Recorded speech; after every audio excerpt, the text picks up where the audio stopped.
Kita pada kesempatan kali ini bencana alam sebagai momentum introspeksi diri untuk menjadi pribadi yang lebih baik. Ada yang disebut dengan takdir, ada yang disebut dengan sebab akibat. Sebab akibat itu adalah ketika kita ambil pisau, lalu kita potongkan ke urat nadi, lalu darah pun muncrat dan kita mati.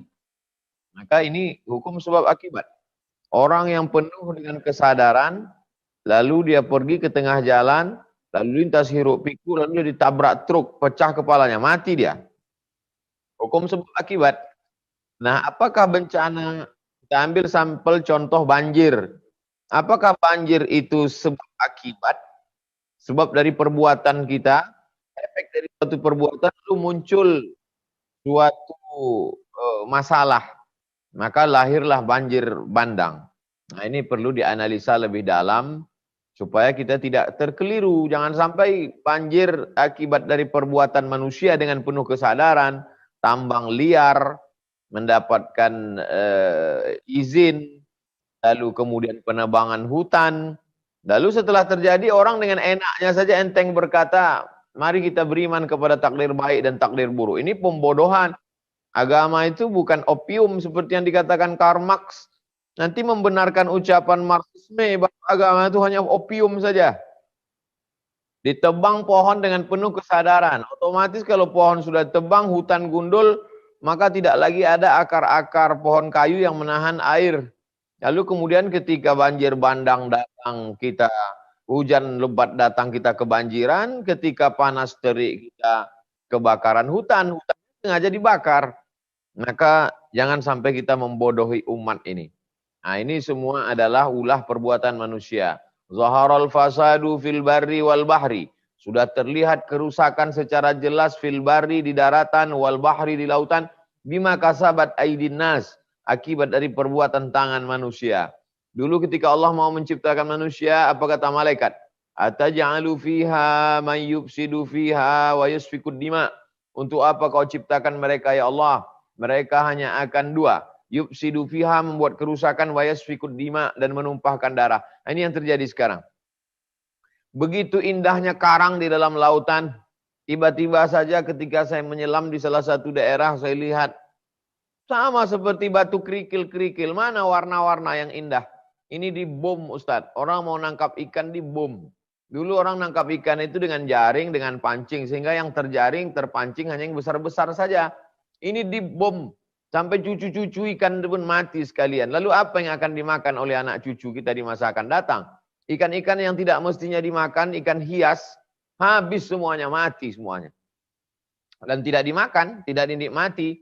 Andai ikan-ikan yang terapung itu masuk ke dalam kaleng, lalu dikirimkan ke panti asuhan, panti jompo, anak yatim, pondok tahfiz Quran, anak du'afa, masih ada positifnya. Dibiarkan mengapung, memutih di tengah lautan. Yang besar-besar diambil, yang kecil.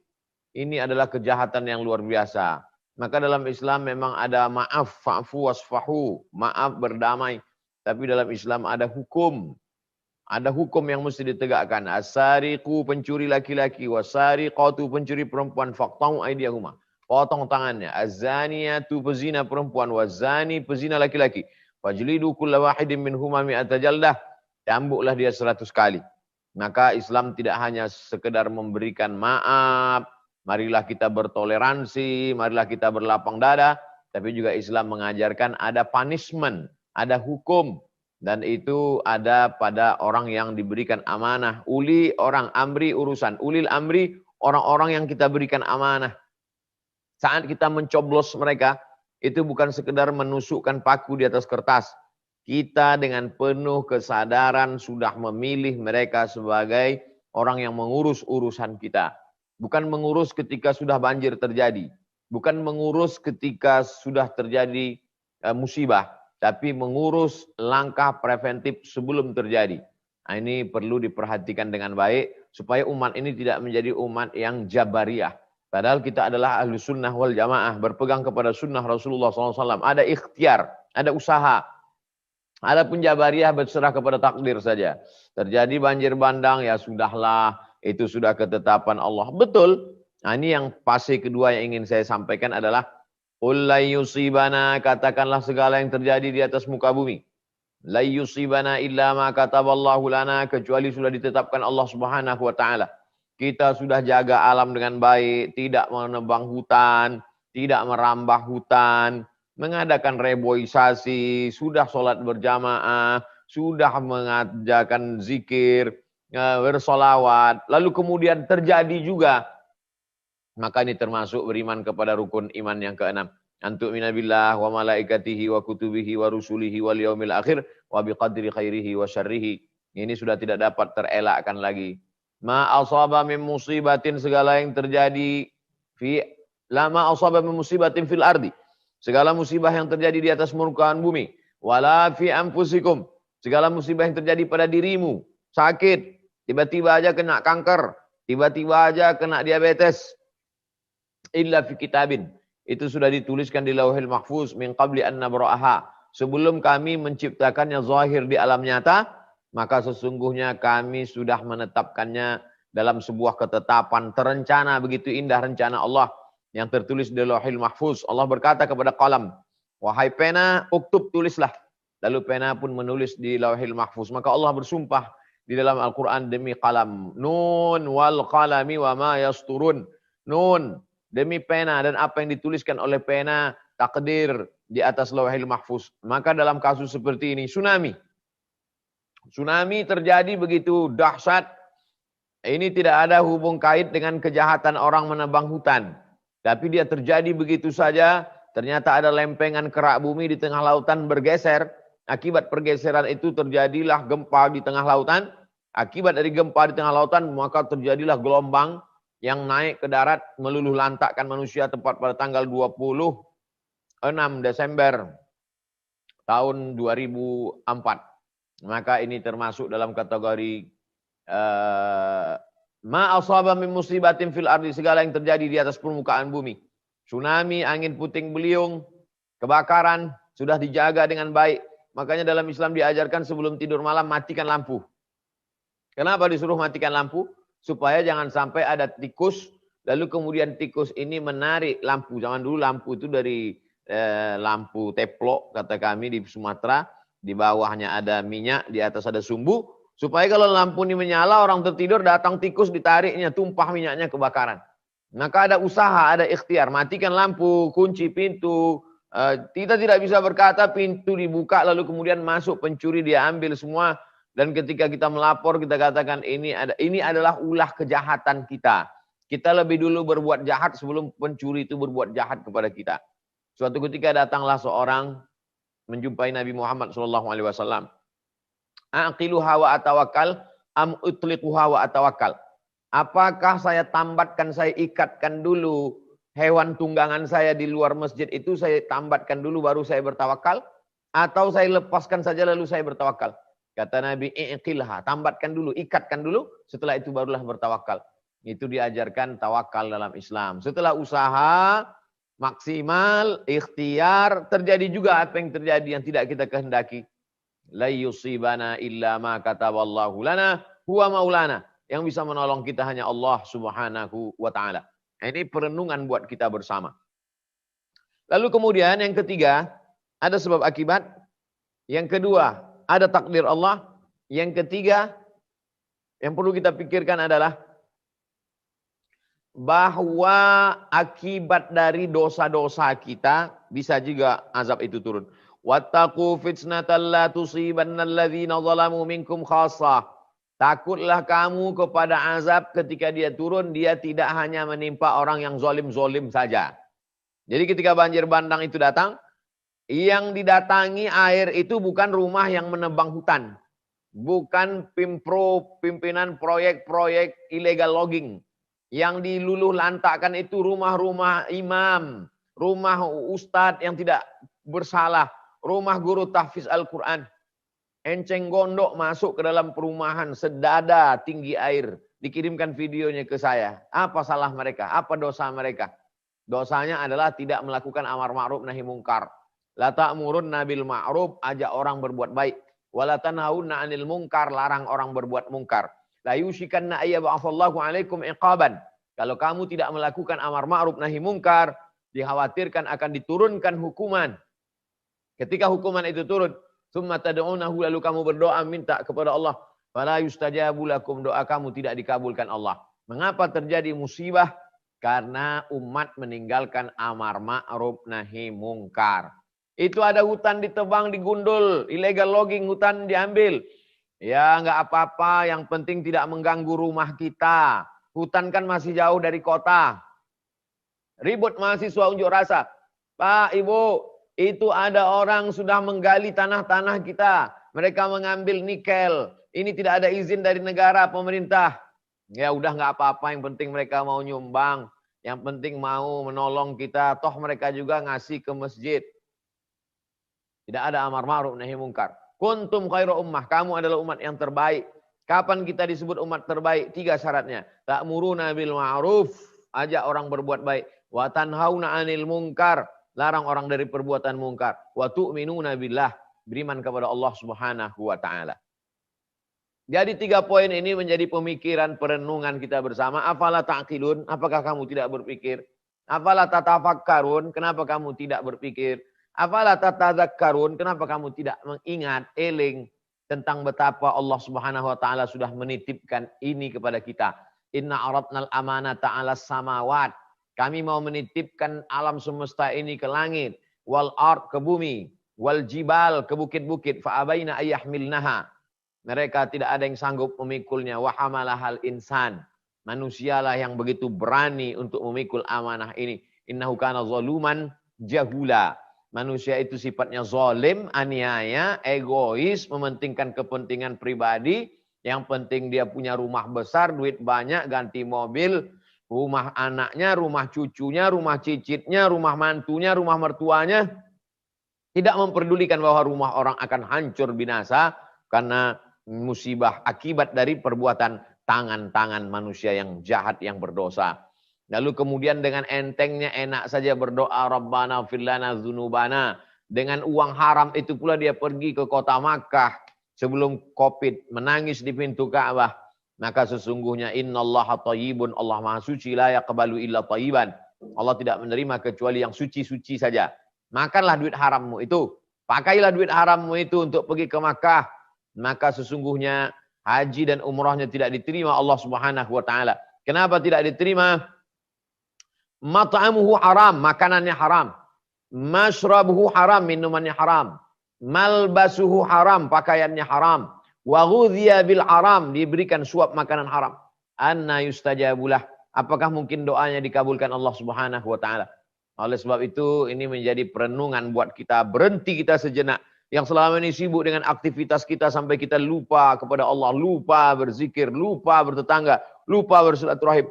Tapi ketika hentakan ini terjadi, maka kita berhenti sejenak. Betapa tidak berdayanya kita. Melihat mobil-mobil hanyut di depan rumah. Melihat rumah-rumah penuh.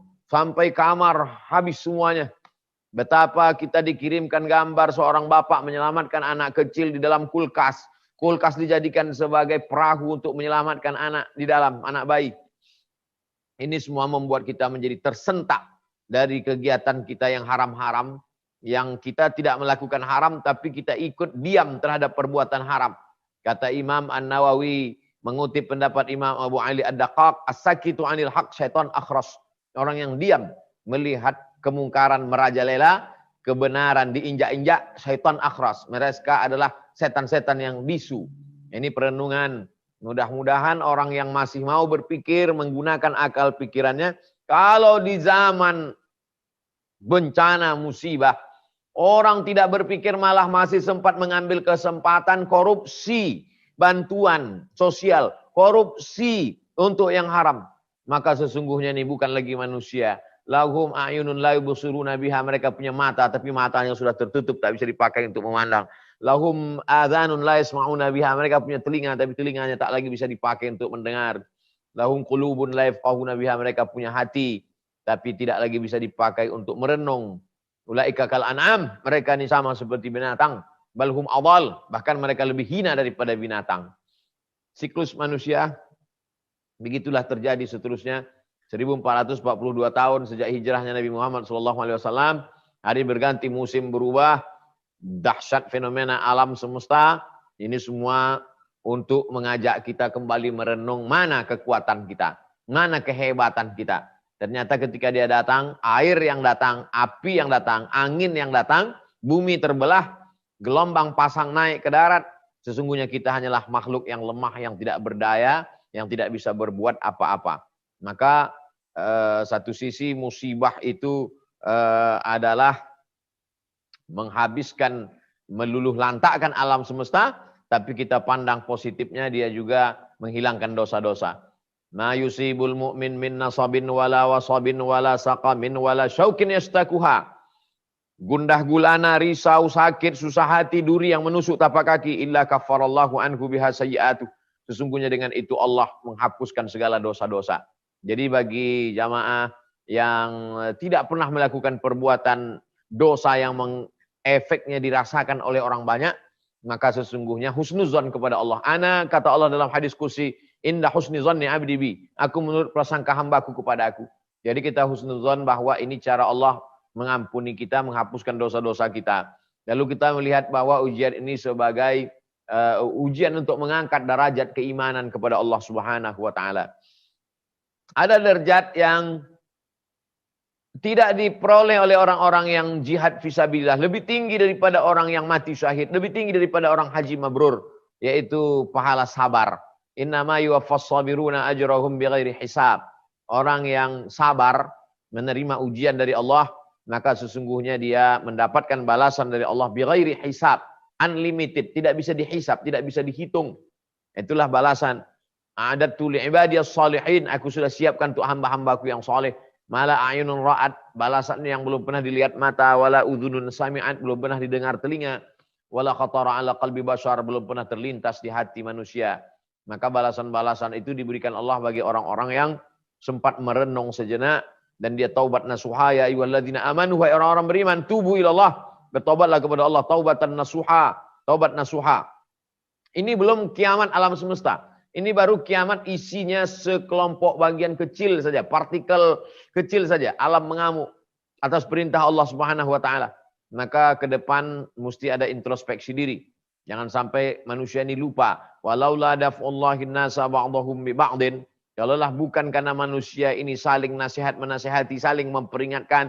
Kalau ada orang yang memberikan peringatan, sesungguhnya dia bukan benci, tapi karena dia sayang. Karena kita satu alam ini seperti orang yang tinggal di dalam sebuah kapal bahtera di tengah lautan. Maka ada orang yang melobangi kapal itu di bawah. Lalu kemudian orang yang berada di atas mengatakan, ya enggak apa-apa, dia kan di bawah. Dan ketika kapal itu tenggelam, air laut masuk ke dalam. Yang tenggelam bukan cuma yang melobangi kapal di bawah. Yang di atas geladak, yang di atas tiang pun juga ikut tenggelam bersama tiang-tiangnya sekalian. Maka sesungguhnya kita juga di dunia ini sama seperti dalam sebuah bahtera yang besar. Maka kalau air sudah masuk ke dalam, maka kalau ada orang dari atas mengatakan, jangan lobangi kapal, jaga kapal kita. Sesungguhnya dia bukan mengintervensi urusan kita, tapi dia sudah menganggap kita bagian. Inilah ajaran Islam. Kadang sebagian orang mengatakan kamu rese, kenapa kamu urus urusan saya, urus saja urusan kamu, ini privasi saya. Ini orang tidak mengerti ajaran Islam. Islam mengajarkan kita untuk peduli, care. Maka dalam Islam tidak hanya diajarkan tentang sholat, zakat, puasa, tapi juga ada yang disebut dengan fiqhul bi'ah, fikih lingkungan. Idza waqa'an ala ahadikumul qiyamah, kalau kamu sudah mau mati. Wa fi yadihi fasilah, di tanganmu ada bibit korma. Falyughrisha, tanamkan bibit korma itu. Ini menunjukkan kita mesti bercocok tanam. Seandainya Nabi Muhammad SAW itu tinggal di daerah Katulistiwa, Gemah Ripah, Lojenawi, Tongkat dan Batu jadi tanaman, maka tidak ada yang aneh, iklim tropis, tapi dia tinggal di Jazirah Arab. Bercocok tanam itu sulit, susah. Zaman sekarang aja untuk satu korma mesti ada keran air di bawah. Tapi dia mengajarkan, mari bercocok tanam. Bagaimana dengan orang yang sudah ada pohon tanaman, dia tebang. Man qata'a sidratan, siapa yang memotong sebatang pohon sidir, sawwaballahu ra'sahu finnar, disungkurkan Allah kepalanya dalam api neraka. Sebatang pohon sidir kau tumbang, maka Allah sungkurkan kepalamu dalam api neraka. Bagaimana kalau engkau menebang 1 hektar, 2 hektar, 1 hutan belantara, rata dengan tanah, kayunya kau jual, dapat duit banyak. Mestinya ada aturan, peraturan, mesti ada hutan lindung, supaya hewan-hewan tidak mati, komunitas, ekosistem tidak rusak. Tapi apa yang terjadi? Di tepi lautan mestinya ada mangrove. Maka ketika datang gelombang, maka air itu tidak terlalu besar sampai ke pantai karena dia ditahan oleh mangrove. Tapi apa yang terjadi? Mangrove dirusak, tidak ditanam. Maka air langsung saja dari lautan naik sampai ke darat, sampai ke kota, habis meluluh lantakkan. Ini semuanya adalah akibat dosa manusia yang dia pun sendiri mati dalam dosanya. Dan yang lebih menyedihkan adalah yang mati dalam dosanya bukan dia, bukan anaknya, bukan keluarganya. Orang-orang yang tidak bersalah pun ikut juga menanggung derita akibat dari perbuatan tangan manusia yang tamak dan rakus tadi.